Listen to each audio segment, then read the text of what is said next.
All right, so I got a joke for you. You have a joke for me. I've got a joke for you. I like starting off with jokes. I think it's a good way to start out too. Absolutely. So tell me, what's the difference between a United fan and a vibrator? Oh boy. This kind of joke too, even better. I'm not sure. Please enlighten me. One's an actual dick. Welcome to the Snobby Boy Podcast.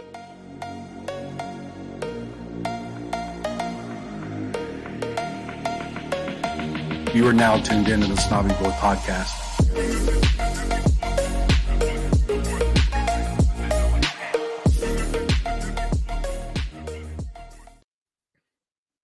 All right, guys, welcome to the Snobby Boy Podcast. I am your host, Colby. This is my homeboy. Look, I got it right on the first time, Joe. Nope. There it is. All right, there you go. Gotta go off. Kyle couldn't be with us today for things and personal stuff. So he can't be with us today. Anyways, we are going to go over the international break. Some of our players that have been out working their magic in their countries. Nathan Ake picked up a little bit of a knock, so we're going to talk about that, how that may affect us going forward. We're also going to chat on the upcoming match against West Ham. And then also, this is kind of we're going to end it kind of here almost. What's going on with Pat? We need to know. So yes, we do. Yes, we do. With that, let's get started with the international break. We'll start with the home squad, if you will, England. And give us a second because I totally didn't have that pulled up.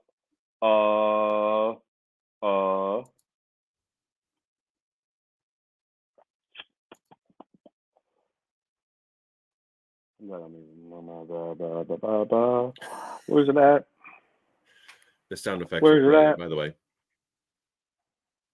Are there? Yes, that was very good. I enjoyed that.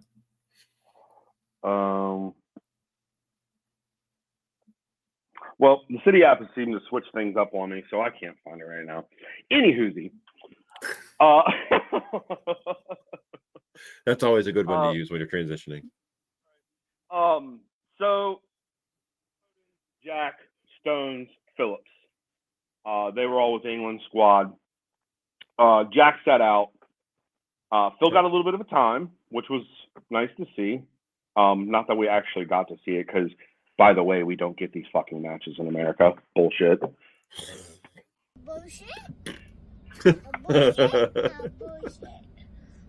Yeah. So, yeah, exactly. We don't get those matches in America, so we didn't actually get to watch it. I watched some of the highlights.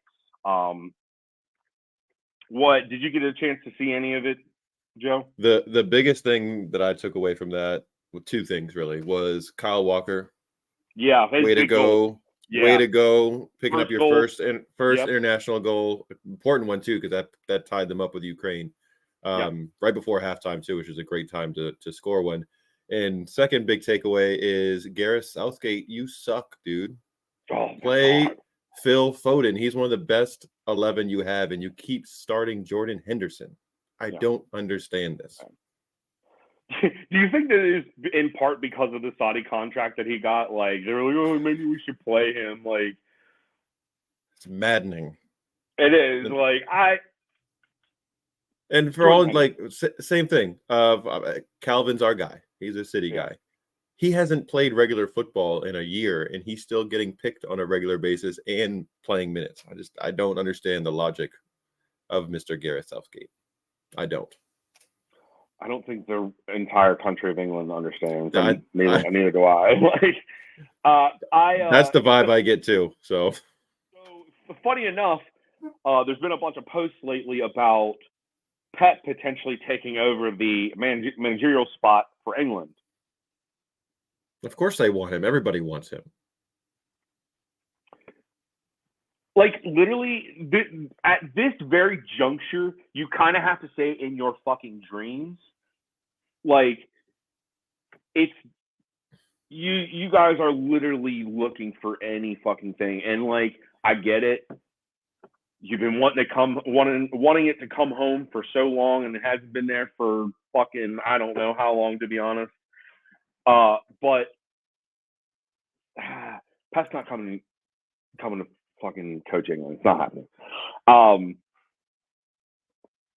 Anyway, Last they won it was 1966, by the way. there you go. Their one and only triumph. My mom was 2 years old. if Pep's gonna take a break at some point once he's done Man City, he's gonna take a little bit of a hiatus before he jumps into probably the national team gig at some point. And that's not gonna be before the 2026 World Cup. So they're gonna have to wait at least a couple of years because he's at least seeing his contract out with us, which is another 2 years. So yeah. He's not jumping right into the national team game right before the World Cup like that. And he's a guy who enjoys himself some time on the links. And he loves some New York. He's probably trying to get a slice or two, you know? Yeah, and I'm sure there's fine golf courses over in England, but I'm sure there's places that have prettier courses with a little bit better weather. And your boy definitely is going to want some links where he can enjoy himself and not be hitting and teeing off in the rain constantly. So exactly. I don't see that one happening, my friends. You guys need to get somebody else in there that's actually going to play your best players and put them in positions to succeed instead of picking the same old favorites. And I'm sure they know this. This isn't anything that they don't know already, but yeah, also like all you fucking internet journos out there. I mean, we're kind of a part of that too, but like find some like good material to fucking post. Don't like post some stupid shit like that. People will question you. Like that's easy clickbait is what they're yeah, that's yours for clickbait. That's all you are. Yeah. And the thing with the one last thing on England, that Jack picked up a little bit of a knock as well. I guess he was held out because of a lingering ankle or hammy issue. So I'm glad they didn't push him through. It gave him some time to recuperate a little bit since we don't need any more of our guys picking up injuries like that. So I'm glad they didn't force him through. Well, and on the injury topic, like I would much rather honestly start having these injuries now than having them right after the winter break or, you know, going into the stretch before the season wraps up. Like I would much rather have these injuries now and get them situated than be in a position where we're fighting again. Yeah, Jax was a thigh injury, and one of our other guys over in Dutch Wonderland went out a little early and had a little hamstring issue. Didn't come back out for the second half of the first game that Netherlands played. But I think we got a little bit of some good news, didn't you? Did you see that? That it doesn't seem to be as bad as they thought, and he was actually back in training and in contention for tonight's game. Yes, that I was just gonna comment that. Yeah, he's supposed to be back. Thank God, because honestly, I mean, we understand that these qualifiers are absolute bullshit. They really shouldn't even be a thing at this point. But nonetheless, it's really, really, really tough seeing your guy go out for his international squad at halfway through the match and not get what his typical minutes would be with us. Yeah, glad he'll potentially be back on for Netherlands. The fact that he's already back in training is definitely bodes well that it wasn't that serious, and he's going to be okay when he rejoins the first team with us. So that's good. Well, I hope with him and Josko are the only two left-sided defenders really we have, because Sergio I think is going to get more minutes up top, where he cameoed last game against Fulham. So it's going to be important that him and Josko both stay healthy to provide minutes on that flank. Yeah. And I hope the City Med staff, as soon as he gets back in, him and Jack, they're right in the training room and getting attention, because they are integral to what's going to happen this season, and we need their services ASAP. Yeah, and it's different with the training staff for the national team, and then trusting your own guys. Yeah. So you want your own guys looking at them and coming up with their own assessment instead of the national team guys, who I'm sure are great, but they have different priorities than our guys would. So absolutely. Akanji had a good match with Switzerland. He had they shut down Kosovo. I believe it was 1-0. I'm sorry, that was a 2-2 draw. I lied. I mean, that's not totally on him. It's. I mean, he's the heart. I feel like he's the heart and soul of that international team. So, who else we got? Our former Capitan from last year had a little rough go of it with Germany. Oh yeah, Germany's looking like shit, bro. Yeah, they just got whooped 4-1 by Japan, who also beat them in the World Cup, and that resulted in Hansi Flick's immediate termination at this point. So Germany's going through it right now. Yeah, who do you think they're going to end up picking up to take do you think they'll try to get Nagelsmann to come in and take that spot? That would probably be the first call that they would make, since he knows the lay of the land pretty well with coaching in Germany quite a few seasons now. So I think that would make sense. He doesn't have a job yet, which is weird though, because he went through a couple of different clubs and they both said no thank you. So you've got to wonder what kind of things are going on behind the scenes with him, and if it's maybe a different vibe with a national team than it would be for a club team, because Chelsea looked at him and PSG looked at him and they both said no thanks.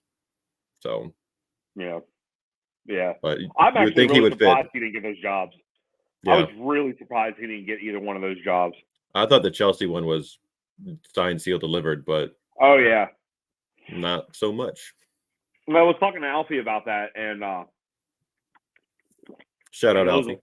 Yeah, shout out Alfie. He seemed to not think that Nagelsmann was going to be, and obviously he wasn't, the right fit because of his mentality and way he kind of orchestrates the game. I mean, you look at what he did with Bayern Munich.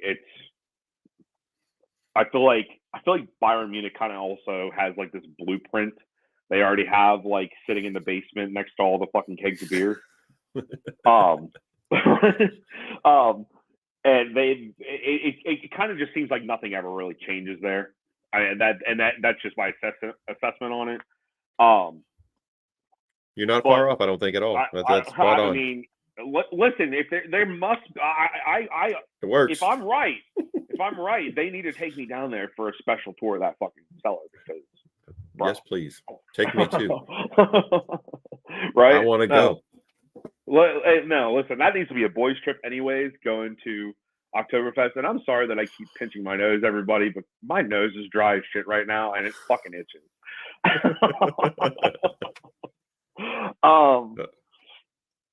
Anyways, yeah, that needs to be a boys' trip, going to fucking Oktoberfest in Munich. But I feel like that's the ultimate boys' trip. Yep. Yeah, for sure. Copious amounts of German beers being drank. Oh my god, it's so good, dude. There's a couple of shops where Kyle used to live, right down the street from him. They had some really good German beers. Mm. There's also this one place. Where was it? I want to say it was somewhere in Northern Virginia, down near.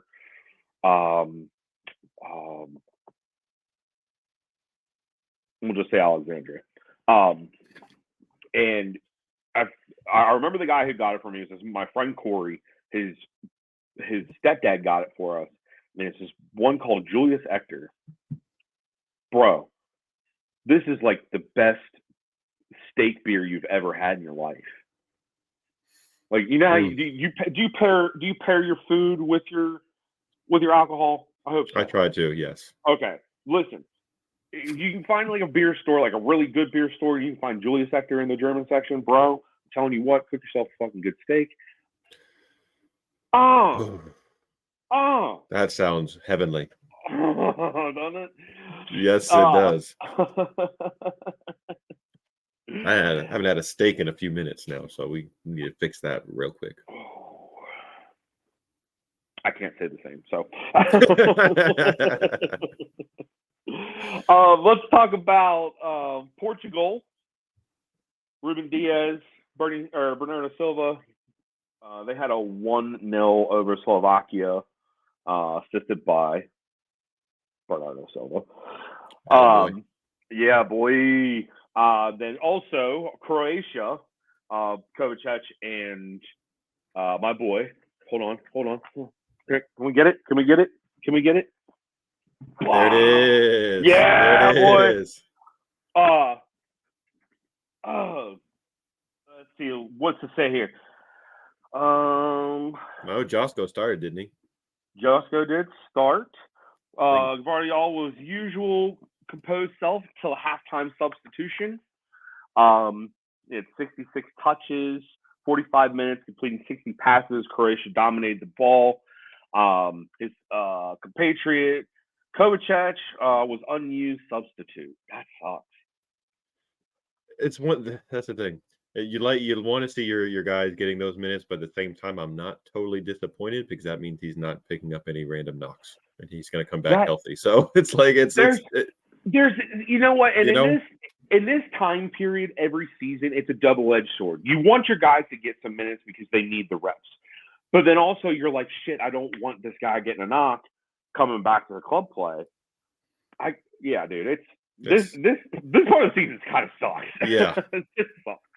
Especially because with the layoff from the summertime, then you're coming right back in. It's like you really want to kind of ease them in and not go too hard, which is why I'm glad you said Josko went out at halftime and and got stretched his legs a little bit, got 45 minutes under his belt, and then go ahead and take it easy the rest of the time because it's it's a congested fixture as we get closer to Christmas time. So these early season ones, you're like, please, we need to stay as healthy as possible while still getting, a few minutes to run out there just to keep the legs fresh and in tune. So they're not, when they come back, they're not totally like off the pace because they haven't been doing anything for 2 weeks or playing anyway. Right. It's tricky. It is. It's so tricky. See, Rodri played for 72 minutes. Spain were 7-1 finishers in their Euro 2024 qualifier with Georgia in, I don't know where the fuck that is or how to say it. That's good enough. Rodri has become so Tbilisi. Is that how you say that? Tbilisi? I have no clue. See, this is actually the time that I need Kyle here to correct me. That one. Just that one. Let's not get too far. Not too ahead of ourselves. No. Oh man. Let's see. Let's go back to the Ake injury. We already talked about that. So let's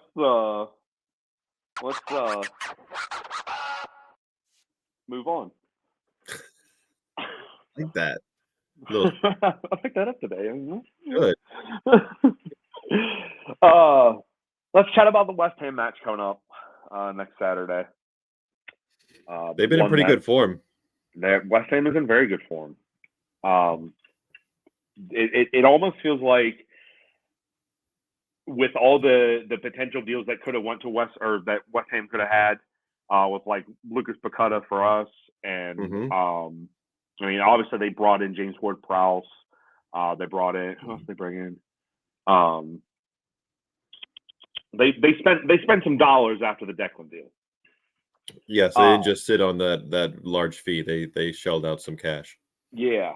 So it looks like they have revamped themselves a little bit, especially through the midfield.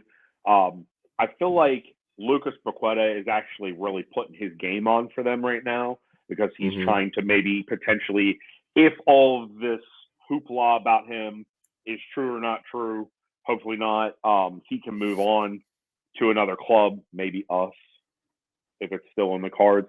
I don't think it should be by that time. But who knows? Pep's crazy. You never know.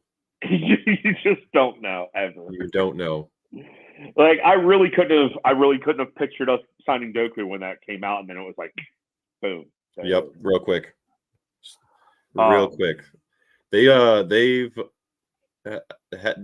had a mixed bag, I guess, of competition so far in their first 4 Prem games. They played Bournemouth and drew them. They beat Luton Town, which is 2-1, which isn't like super impressive, I guess, because it's Luton. Right.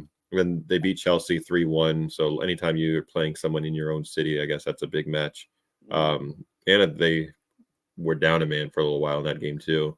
But the big one is they put it on Brighton and won 3-1. And Brighton's been everybody's kind of darling because of how exciting they play and the high octane football that they play. So the beating them is quality. So you got to take them seriously. So we'll see what happens this week. Is it this week? Next weekend? This coming weekend? Will come out on Monday. So this coming weekend. We'll see what happens. But as long as we play our game, we'll be in great shape. Yeah, absolutely. I really hate like talking about predictions of lineups. I feel like it's just like so boring in a way because like we don't fucking know. We don't really fucking know. What would we like to see? Sure, but like I won't sit here and jab anybody's ear off about that. And it especially doesn't do a whole lot of good with our team because when Pep's in charge, you never know like what formation he's going to come out with, who he thinks had a really good training session. And he sees the game so differently than everybody else that he's going to look at the matchup with West Ham and be like, you know what, I think we could exploit this hole. So I'm going to start this person, even though nobody really would expect that. So it's like, it's a talking point and something to chatter about, but none of us really know. No. Especially I love getting on Instagram or Twitter or whatever. You see the predictions and like I don't mean to call out any of the other social media groups like City Extra or anything like that, but I see them like sometimes I laugh a little bit because it's like, do you really think that like there's certain times where they put certain players in for certain matches and I'm like, what are you thinking? What was your thinking? Where's the logic behind this? That pick? Like, yeah, it's so weird to do that, and it's I get it from a pick'em standpoint. Like that would be fun if we did like a pick'em every week and it like created a contest or whatever. But like that's not the case here. We don't have that yet. I like that you did yet though. That's good. That's a growth mindset where we're saying it's coming in the future. Yes. No, it's really content. It's content. That's what people are doing.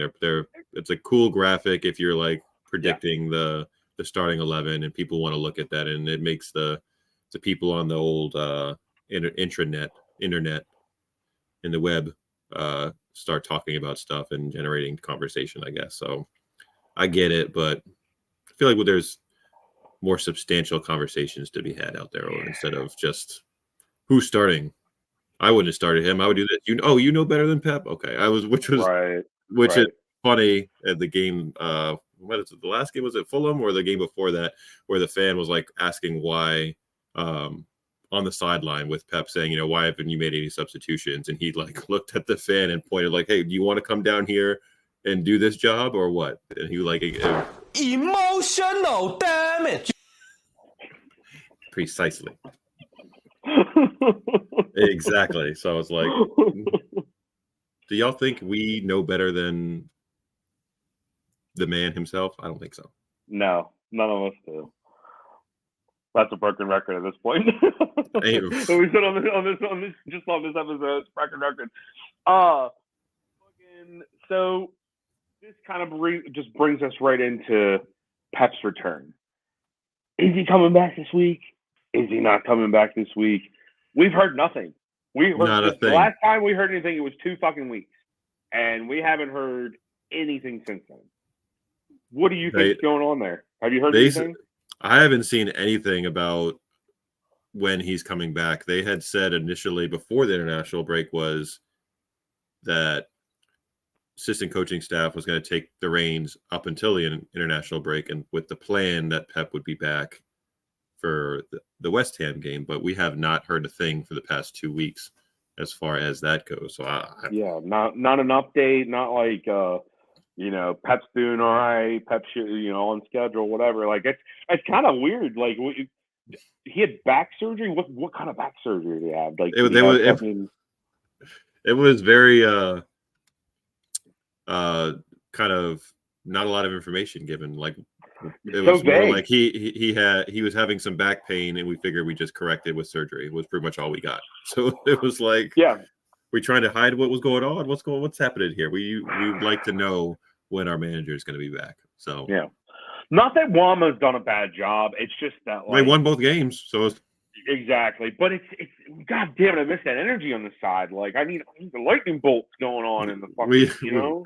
We talked about that last week, where even though we won 5-1, it was like you could still see the lack of energy that he brings with just his presence being on the sideline. The guys play a little bit differently, and he's way more animated and vocal and talking to the players when he's on the touchline. So, would you even say that the players have been even somewhat conservative since Pep's not there? I wouldn't surprise me. That's natural human reaction, I think, to ease off a little bit when your boss isn't quite there. You know what I mean? Sure, it's like the substitute teacher. Yes, that's a great analogy. Yes, I could fuck around a little bit just because he's not here, and I know he'll be back eventually, and I know he's watching. But in the moment, right, it's cool. Right. So, which again is wild because we still won those games pretty comfortably. Which shows the 5-1. The 5-1 match was the most comfortable. I kind of feel like the match before that, it didn't feel quite as comfortable winning in the moment. 100%. In the moment, but at the end of the match, it was kind of like, okay, like scoreline says,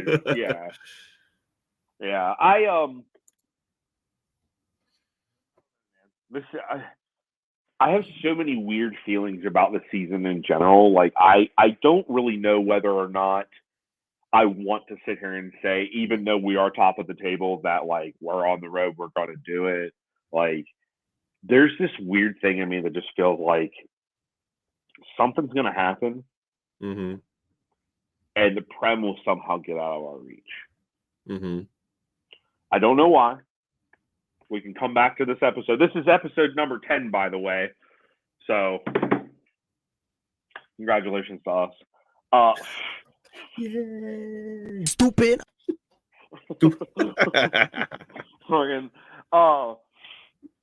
That's a lot of good has been happening. So it's understandable to be like, so when's the rug gonna get pulled out from underneath of us? Especially because maybe that's part of it. I think maybe that's part of it.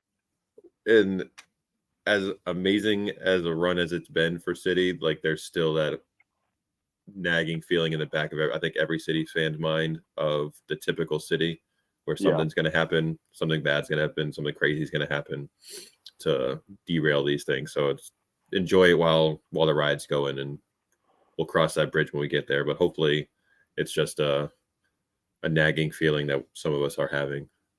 Otherwise, we keep plugging along.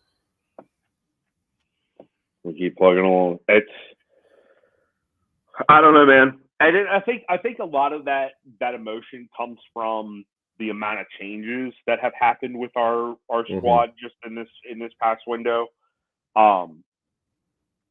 With last windows, I mean, last window we had a pretty big window. Our last summer window, I should say. We actually had a pretty decent sized window, and we brought in 5 players. But it feels a little bit different because the players that we brought in this year actually have a name. They actually have a CV that's like, oh shit, these players can actually play. You know, like when we brought in Sergio Gomez, he came from Andalucía. Yep. Yeah, like nobody really knew fuck all about him.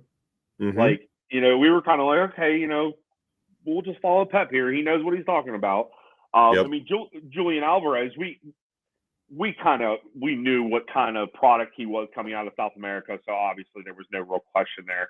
Obviously, knew there was talent with exactly. Julian, but like he had a badass first season for somebody who's 22, making a giant change from the Argentinian league to Europe. That's a big change, and he scored a shitload of goals. So that was a big surprise. And because we all knew he was good, but I didn't know he was going to be that good like this this early. So right. And then bringing him into Akanji, I mean, and coming from Dortmund, typically with the Bundesliga, in my opinion, it's a lot more of a defensive league than most. It's very similar to the Premier League. I mean, Premier League defense is a lot more rugged, in my opinion, than the Bundesliga, but they're just more, I feel like, the rest of the league, aside from Bayern, are more defensively focused. So, I mean, you know what you're getting from a Borussia Dortmund with a player like that, especially how smart he is. God, he's fucking smart. He can do like any math problem in his head. Have you seen that? Yep. And it doesn't take him very long. No, he has the answer real quick. Yeah, you're just like, that might be an android. I don't know. Because he's not just smart, like he's a physical specimen too. Like he's cut. So I saw him play a little bit at Dortmund, but he never really stood out to me. And then he came to us and was like, wow, that guy's good. He's gonna fit right in. And he hit the ground running from his first time on the pitch. And this year they've challenged him more to be a little bit more of kind of playing that Johnny Stones role, a little bit more forward in the midfield position. And he's acquitted himself quite well. Not as good as John, but he's held it down all right there. So he's learning that position a little bit more. So it's going to take him a little bit more time to get comfortable. But you can see them challenging him more to keep him fresh, keep his mind going. Yeah. So what other thoughts do you have on the season? What are some expectations, or I don't know, man. Let's just fucking talk some shit. I'm just fucking ready to watch City again. Yeah, these 2 weeks are rough without seeing our boys play, and pretty soon, not this coming week, but the week following, we'll have our first Champions League match. Coming up midweek in the 16th or 17th. So I'm very excited to get that rolling. I'm very excited about it too. I'll be watching from my bed. Yes, you will. Yes, I will. I'll be having surgery. This will be gone, everybody. It'll be gone. This is not because I'm fat, by the way. Anybody who's going, look at this guy with his fucking double chin. Ha ha ha ha. No, bro, that's fucking fluid. This week all though. All good though. Yeah, I'm gonna be watching from the bed. I've got to set up my whole thing in the next couple of days. Dude, so you're all ready to go. Dude, you gotta do all this crazy shit before surgery. I never knew. I never knew. I have to scrub. I have to do this medical scrub for fucking 5 days to put this shit up on my nose. Ugh. So I don't get MRSA. Yuck.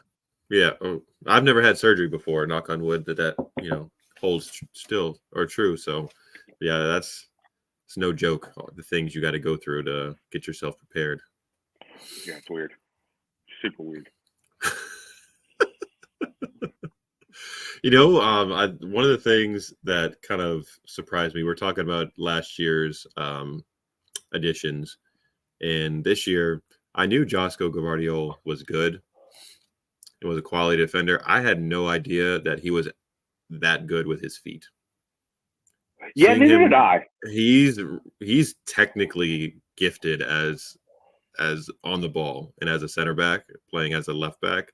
He's way better with his feet than I realized. So that has been a really pleasant surprise to see him with the close control that he has and being able to dribble away and away from danger to keep the ball and keep possession. That's been a really pleasant surprise because I knew he was going to be good and was going to fit in, but I'm excited about his ability on the ball too, because that adds another person on the squad that can handle and have good composure when being pressed. And because our backs are all really not even backs, I guess, because we're playing so many center backs out there.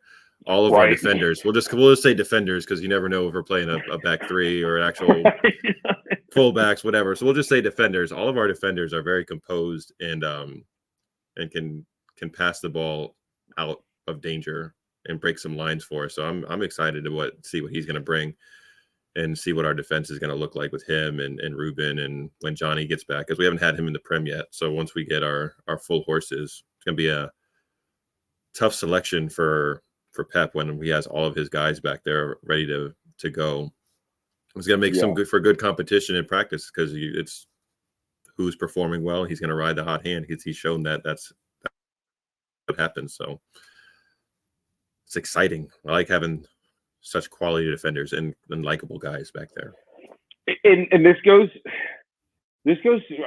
to into the window like we were talking about. Like, I don't think for as long as I've been living in any sport has seen a transfer window, free agency, whatever you want to call it, that was as stacked for my squad as this one. Like, just quality, like 4 very quality players, like names everybody knows. You know, it's like, I don't know, football season started in America officially last Thursday. You'll be watching this, it'll be probably Monday Night Football. But like, that's like, I don't even know who to compare that to. That's like signing like TJ Watt, Nick Bosa, find a receiver for Doku. Insert star receiver here, you know? Right? Like it just feels like so like I understand why people freak the fuck out, especially in this situation where we're signing these players. Like, how the fuck can they do that? Like, understandably, we know how to work our money a little bit better than your club does. Sorry, but like, also, it's just, you know, you just don't see it like ever. That many good players get signed from one squad. And to expand on that a little bit, you don't see teams go this many transfer windows, free agency windows, whatever you want to call them, trades, whatever.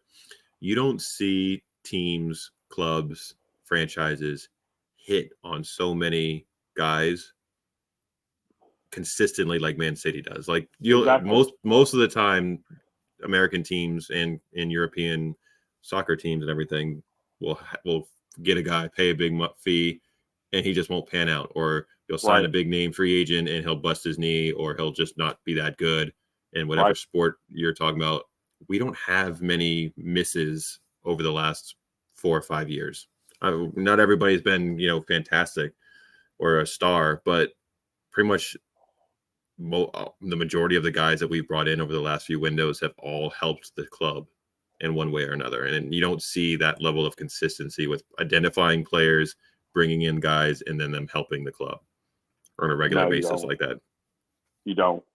So tip of the cap. So we've talked about this before on the show, how good our front office is at identifying players, department, finding guys, and bringing them in. Because it's every time they sign someone, I'm like, okay, he's going to help us, because we haven't had guys that in a while that we've brought in that have just turned out to be duds. Yeah. I mean, that happens in other sports too. Mm-hmm. Pay big money, you know, somebody blows out their knee or fucking who knows, whatever. It's just, I don't know, man. This sport still just amazes me, I guess, is the word to say. I'm not used to this because all the American teams that I support are ass and have something crazy that happen. So it's wild, because as a former / slightly kind of coming back to liking the Washington football team, like, it's just been bad for so many years. And then, you know, rooting for the Wizards for a while, awful following them. And then for the longest time, the Orioles were terrible. And so having them being so good right now, and then supporting Man City where they're at the top of it's just killing it. It's like, this is weird. Like, how did this happen? Yeah, I'm not used to having a club who does things the right way. This is crazy. But there's I'm not gonna lie to you. There's a little bit of like shame and guilt that I feel as like a big like being from Pittsburgh, growing up Pittsburgh. You know what I'm saying? Mm-hmm. And then all of a sudden you like soccer, as they call it, and and then the team that you pick is the winningest team at the moment. You know, like it feels like I feel like I'm the guy that is a what do they call them? Fairweather bandwagon. Sure, that they have another term that it's not registering in my head right now. Mm-hmm. But I kind of feel like that sometimes because like now the Steelers are declining. The Pirates have been absolutely shit my entire life. And the Penguins are like they're just old. They're all old now. Mm-hmm. And they're not doing as good as everybody wants them to. And it's so now I feel like I found my Yes. my winning team to dial onto for my thrills and my good times. You know what I'm saying? Like, it sounds so bad. It sounds so bad. I'm so used to my Sundays being filled with disappointment as a Washington supporter. So, but not anymore. Ever since I moved to the area, I've always felt bad for people that have grown up here that didn't have a baseball team basically all their life. Mm-hmm. Shit football team, kind of shit hockey team up until Ovechkin. Very recently, yeah. Right. And then what's the other sport I'm missing? Basketball. Basketball. I mean, the Wizards have been garbage. Absolute garbage. I will say that it was kind of nice to go see Michael Jordan play at my hometown team. Don't get me started on that. That's a whole kind of nice, right? Though? Like, no, for you, absolutely. I'm thrilled that you got to. I was obviously playing basketball in the 90s. I was a huge Jordan fan. Sure, everybody was obsessed. I stopped watching the game because he doesn't play anymore. Exactly. And then, I had my room decked out in Chicago Bulls stuff. I got a poster of Jordan in my, my man cave down here still. And did my parents take me to go see him those 2 years he was with the Wizards? No. Did they, however, take my sister to go see her favorite WNBA player when she came to DC to play against the Mystics? Yes, they did. Fair? I don't think so. And I'm not salty about that anymore either. Not fair. And no, I'm still not salty about that at all. Nope. No, I'm over that. No. Looking at you, parents. 41 home games each season, and I couldn't get to one. Any hoozy. Yeah. Dude, actually, to kind of just on the Michael Jordan talk, did you actually get to see Air yet? Yes, that movie was excellent. I enjoyed that very much. Fucking awesome. Great. I never realized that was that whole process where Jordan actually was approached by each of the major shoe companies at the time, and that Nike's basketball division was virtually not tiny. Mm-hmm. Yeah, that's crazy. That's crazy. And Matt Damon did a fantastic job in his role. And then I'm not a huge Affleck fan whatsoever. And even as somebody who's a huge Batman fan, I didn't think he was a great Batman. I did not think he was a great Batman by any means. Right with you. He was not a good Bruce Wayne. He was not a good Batman. But him playing the role as I forget his first name, the owner Knight, the CEO of Nike. Yep. Mm-hmm. Did an absolute fantastic job of playing him because I've actually seen documentaries with him in it, and the way that he just looked almost like him. He nailed Phil Knight for sure. Yeah. Yeah, absolutely good movie. If everybody hasn't seen that yet, please go check it out because it's definitely worth the watch. It's definitely a piece of American sports history that should go recognize whatever. Well, We've been talking for about 45. I think we did it. I think we did it. We did it without Kyle and all of his fucks. I think I compensated for him, though. I think I compensated for him. The fuck counter, the fuck counter would be definitely a lot lower tonight than it would have been normally. So, I should, you know what? I should make, not to single him out because that's not fair, technically speaking, even though he is the one who says it the most. I should put a counter for him individually and then do like a cumulative, like a total count of how many fucks we say, because that would be hilarious. I've gotten really good with like bar graphs and line graphs and shit with my new job, so I could throw together some cool graphics for us for that one. Okay, so if we can somehow clip one whole episode every time one of us says fuck and have a little counter down the bottom, boom, I will blow the fuck up. I'm just kidding, probably won't. But it would be fun. It would be fun. We'll probably get fucking like a restriction or some shit from YouTube or whatever. Right. I don't care. I got banned on Facebook the other day because I called a United fan a twat. That's a quality reason to get banned, I think. I mean, it's worth the sentence. Facebook, thank you. It said I was a bully, and I was like, I don't think this is being bullied. This is typical banter over there. And it's a fact. What's wrong with that? It's not bullying if it's true. At least that's how I feel about it. Emotional damage.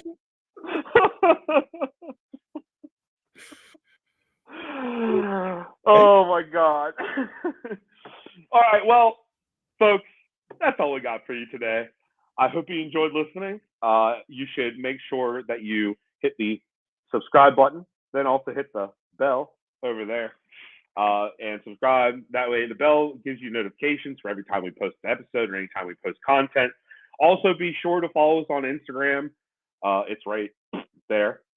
Also, Facebook there, Twitter, and TikTok. Until next time,